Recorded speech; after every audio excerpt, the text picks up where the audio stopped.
Nello scorso video vi ho parlato delle chilocalorie e di come controllare il proprio peso corporeo. Se non l'avete ancora visto, vi consiglio di andarvelo a vedere. Dovrebbe comparire il link qui sopra. Non sono esperto ancora in queste cose.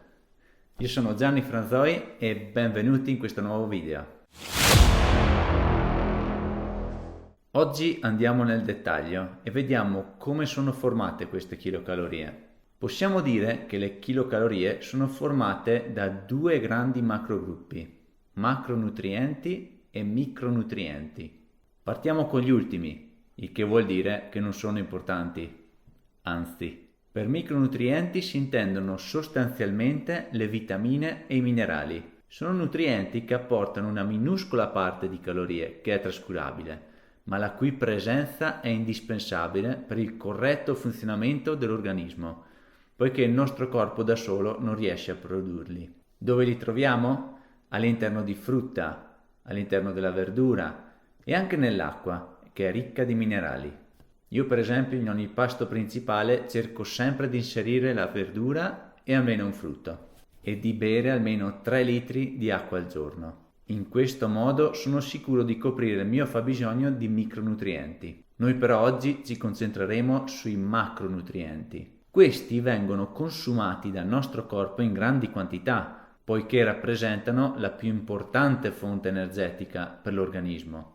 Si dividono principalmente in tre macrogruppi, diciamo tre e mezzo. Carboidrati, proteine, grassi e fibre. Quante volte ne avete sentito parlare? E ora ve li spiego uno ad uno. Partiamo coi carboidrati. Questi hanno un ruolo fondamentale nell'alimentazione umana, in quanto rappresentano la fonte principale di energia per l'organismo. Semplificando moltissimo, quando vengono assorbiti dal nostro intestino, passano nel flusso sanguigno ed entrano nelle cellule dove vengono utilizzati per produrre energia. Quelli in eccesso vengono immagazzinati in forma di glicogeno nel fegato e nei muscoli per un uso successivo o, se in eccesso, convertiti in grasso. Li troviamo in grandi quantità per esempio nella pasta, nel riso, nel pane, nello zucchero. Le proteine invece sono dei mattoncini che vanno a comporre i nostri muscoli, la pelle e le unghie.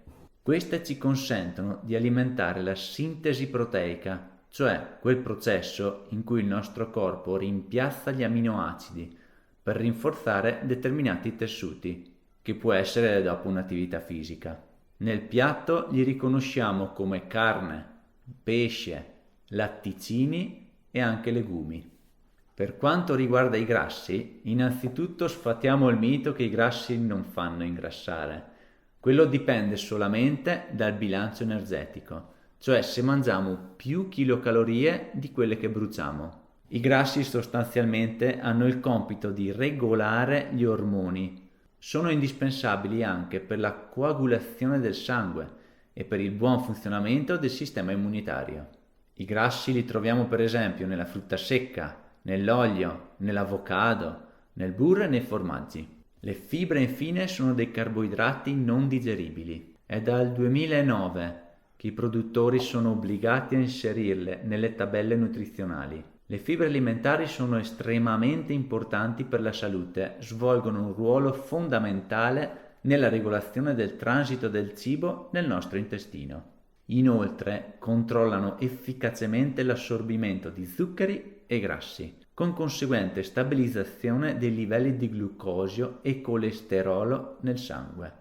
Le fibre le troviamo in tutto il cibo vegetale, nei cereali, nella frutta e nella verdura.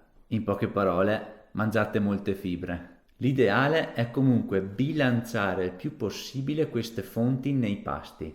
Per la stragrande maggioranza delle persone, in grandi linee, ogni pasto andrebbe composto in questo modo: 40% carboidrati, 30% proteine e 30% grassi.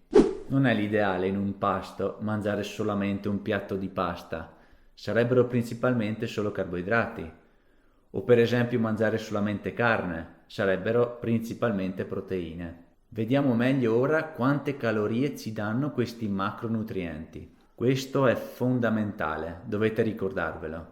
In ogni grammo di carboidrati ci sono 4 kcal. Stessa cosa per le proteine, per ogni grammo 4 kcal.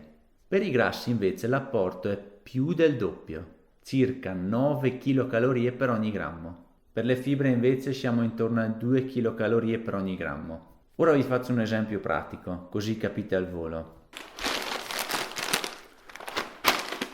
Prendiamo un pacchetto di pasta e guardiamo la tabella nutrizionale. Qui leggiamo che in 100 grammi di pasta ci sono 352 kcal totali.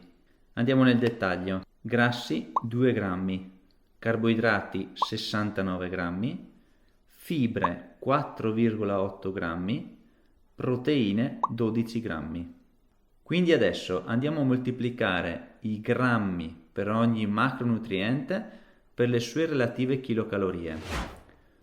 2 grammi di grassi per 9 kcal è uguale 18 kcal di grassi. 69 grammi di carboidrati per 4 fa 276 kcal. 4,8 grammi di fibre per 2 è uguale a 9,6 kcal. 12 grammi di proteine per 4 è uguale a 48 kcal. Sommando tutte le kilocalorie dei vari macronutrienti abbiamo 351,6, praticamente 352 kilocalorie. Ed ecco qua spiegata la tabella nutrizionale. Bene, adesso che sai le basi potremo andare più nel dettaglio. Per esempio parlando di chi vuole mettere massa muscolare, chi vuole perdere grasso mantenendo la massa magra, eccetera, eccetera. O magari vi faccio vedere com'è la mia alimentazione in una giornata. Ditemi voi, fatemi sapere qui sotto nei commenti cosa vi piacerebbe approfondire. Ripeto, non sono un professionista in queste cose. Ho imparato molte nozioni in questi ultimi anni e condivido quello che per me ha dato dei risultati. Per oggi abbiamo finito, spero di essere stato d'aiuto a qualcuno di voi. Se il video vi è piaciuto mettete un like e ci vediamo al prossimo video, che sarà un test fisico. Stay ready!